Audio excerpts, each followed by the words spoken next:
Hey, beautiful souls. So, we are currently in Nepal, which is the land of Shambhala, and we felt to make a video to let you know what we've been doing here. We have been on a profound mission that still continues, and this goes out to all the ones asking exactly what we're doing. What does our mission look like behind the scenes? So, Paulinka, what have you been doing Oh, while you've been here? What's been your beautiful quantum mission here? my quantum mission has been initiated a while ago. Received a very direct message by my councils of light saying, go to Nepal. There is something very important for you to do. And it was remaining unknown for me until I arrived actually to Nepal and my feet touched the soil. And that's when I realized and began to work with earth consciousness and opening up libraries of light of Shambhalan civilization and harmonizing all different energetic blueprints, templates, and anything that has ever been impacted by distortion. Please know that Shambhalan civilization does exist now, just in different form. And meanwhile, I was harmonizing scarcity-based grids of ascension, decoding all that was coded with scarcity, such as slavery, limitation, control, power struggle, all those ascension grid that Shambhalan civilization has experienced in their own time, and they have ascended. So the reason for that is that we are decoding all energetic grids, so they are not even available for humanity. So we are no longer even playing with those toys, because those toys, they have returned to the source, and we have more upgraded, advanced, fun, Toys. beautiful toys to play with. That's right. And also, I've been working with the inner earth and removing all trapped fragments of consciousness that have ever been trapped for many reasons. What trapped consciousness did you release? Well, all sorts of. You would be surprised. All sentient beings during their journey of ascension sometimes make questions that make energies stagnant. So releasing stagnation and directing all beautiful beings back to source light so they can celebrate and truly feel bliss and embody the light rather than hang out in realms full of misery. Let's just put it this way. And at the same time, I was very curious to know what Shambhala truly is and truly was beyond those stories and teachings that are available to us humans nowadays. And this is where the magic was taking to a whole new level. My councils of light and beautiful galactical teams have been sharing messages on what the Shambhala truly is, what civilizations, what formations of consciousness, what star nations, angelic beings, and different beings from different galaxies are co-creating Shambhala with what purpose, and also how it relates and shows us pathways of ascension for humans, how we are continuation of what has been started, and also that gives us a whole different perspective. It opens up this beautiful map of ascension, so we can see all the pathways that have been explored by Shambhalan brothers and sisters that did not work so much, so we can make better choices given the clarity and the great precision on what is available nowadays, given the nature of our spirits and the quality of awareness that humans now are embodying, expressing, and unifying with. So that has been my mission, and I'm very, very happy that I get to be here and to participate in this beautiful co-creation with non-physical beings as well. So beautiful. And consciousness of Gaia herself, of course. And what is your mission? What are you doing here? What am I doing here?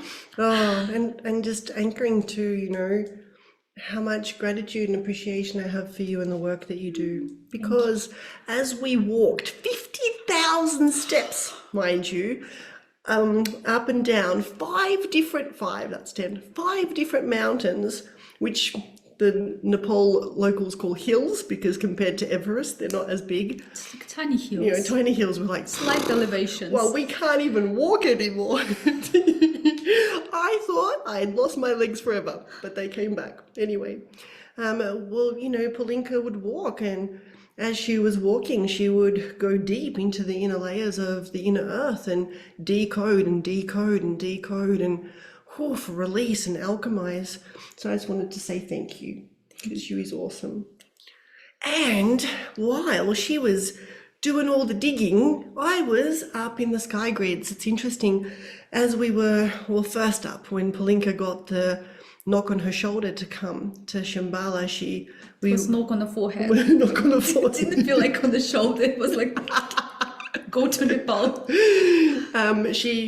She called me, we were talking, and at the end of our conversation, she says, oh, by the way, do you want to go to Shambhala with me? I'm going, like, I've got this, like, I woke up this morning and I was shown to go, and I'm going. And instantly, as she says it, poof, my knock happened, and here we are.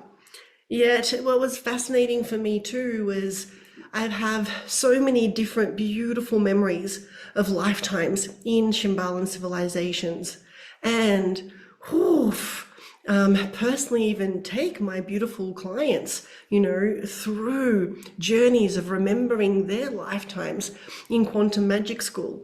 And what's been happening here was even more magnificent, even more magical than all the years of accessing Shambhala without physically having my feet on this ground or being in the proximity of this land. As our plane was landing, instantly I was so aware that the sky grids, the air grids, were a huge part of Shambhala. Prior to this, I would always connect to the mountain spirits and have so many benevolent friends within the mountains, like just a whole family of light that are mountain beings, mountain spirits, mountain consciousness. And so I honestly thought that coming here, I would be co-creating inside the mountains. And my work up until now has been working in the air grids. And so we walked and we traveled up a very high mountain. And at the top of this high mountain, we, as soon as we got there, I instantly started coding the sky grids with 3 very specific key codes, and knew that there was going to be more.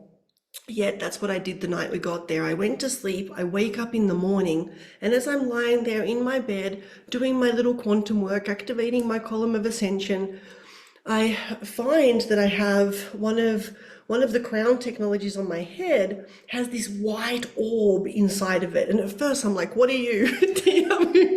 Trying to shake it. And I take it out and I look at it, you know, just to attune to what is this new technology that's just, you know, become a part of me.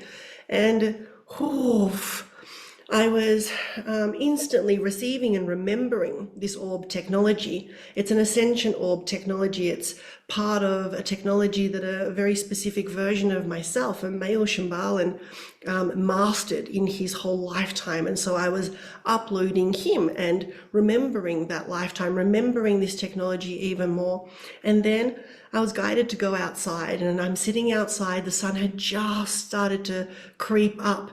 And on this particular morning, it was still very foggy, and I'm sitting outside on my little balcony with this orb within my crown chakra, within my channel, and instantly, beautiful sentient elven beings, angelic beings, Shambhalan councils of light, saints, ascended masters come, and we start building an architecture from the 3 massive, beautiful, key codes that had been installed.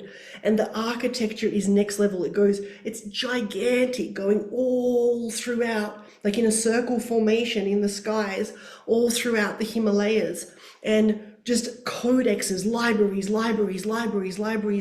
weaving the whole architecture together. So ultimately, this is an architecture, it's celestial architecture that enables the most advanced libraries of Shambhala to download into it and be accessible to humanity now, to those that are choosing to stabilize into new Gaia, those that are choosing to co-create with love, those that are on accelerated journeys of ascension, are able to perceive these libraries of light. And so I'm sitting there, and I kid you not, this is the most beautiful architecture I've ever co-created. I'm blown away, co-creating with these incredible beings of light. It sparkles, it's so light, it feels like a hug of love, and the most purest libraries. And all of these libraries co-create with embodiment, a true embodiment of so much purity, so much compassion, so much kindness, so much abundance, so much peace, tranquility, being in this very moment of now and being able to enjoy every tiny aspect of it. Incredible. This architecture was profound. This crown technology was supporting, building, and stabilizing it. And now my mission has been to stabilize this technology. Then as we walked, that's right, we walked down this mountain, just so you know. We're on a gigantic mountain, 2,000 meters above sea level, and we by foot walked down the mountain and then up another mountain opposite that mountain, as you do. It's unbelievable. We seriously couldn't believe it. We hadn't done anything like this before. Like hobbits, we were walking from one mountain with our backpacks to another one. Stopping to have a tea ceremony. Yes, and to honor the portals, to do some work. Right. And then I reached a riverbed and built out another architecture, the same, co-creating within the air and the water grids. Then did more. And now we're here on a new mountain. We traveled wide and far to be here. We're in a very specific location where we'll stay for the next week. This is our last location and the last pieces of our mission. And now this aspect of my mission is to anchor the architecture within the earth grids. So the air, the water, and now the earth grids are receiving this architecture that enables the higher libraries of Shambhala to enter. This is important because the old architecture of earth is coded and structured. The grid work itself, the container, cannot hold the highest libraries of Shambhala or Atlantis or Lemuria or Mesopotamia. The architecture, literally, the codes don't fit inside the grid work. It's like trying to fit a triangle into a circle. That's literally how it works. So this new grid architecture is the new grids of Gaia. And the new grids of Gaia are the triangle. And so instantly, pop, pop, pop, pop, pop, advanced libraries fit. It's exciting because this is a time where this year marks such a great shift for humanity. And so that is what I've been up to. Building, which is not really how I do it, architecture. You do it like this. This is I saw you.